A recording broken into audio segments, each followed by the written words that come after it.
Naniniwala naman si Senator Coco Pimentel na dapat ipaubaya na lang sa hatol ng Korte Suprema ang petisyong simulan agad ng impeachment trial laban kay Vice President Sara Duterte.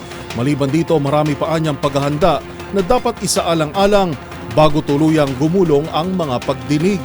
Pakinggan ang ulat ni Raymond Dadpaas. Mas makabubuti nang hintayin na lang kung ano ang magiging desisyon ng Korte Suprema sa petisyon na nananawagan sa kataas-taasang hukuman na maglabas ng writ of mandamus upang utusan ng Senado na agarang mag-convene bilang isang impeachment court.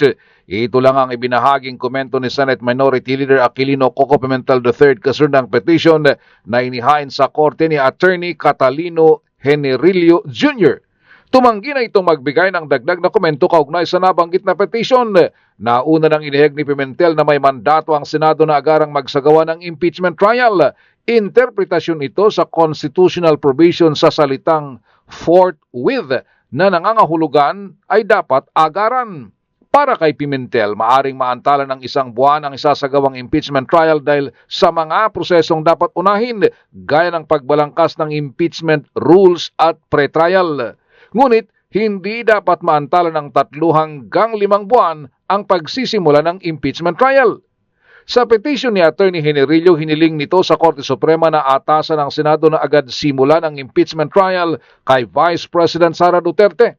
Una rito inihayag ni Senate President Francis T. Escudero na pagkatapos pa ng State of the Nation Address o SONA ni Pangulong Bongbong Marcos sa buwan ng Hulyo masimula ng impeachment trial laban sa pangalawang Pangulo. Sa panig ni Senador Amy Marcos, hindi niya nakikitang urgent na pag-usapan ng impeachment dahil hindi ito agad inaksyonan sa Kamara de Representantes at dinala lamang sa kanila sa Senado sa huling araw ng kanilang sesyon. Para sa MBC TV Network News, ito si Raymond Dadpaas ng DZRH, una sa Pilipinas, una sa Pilipino.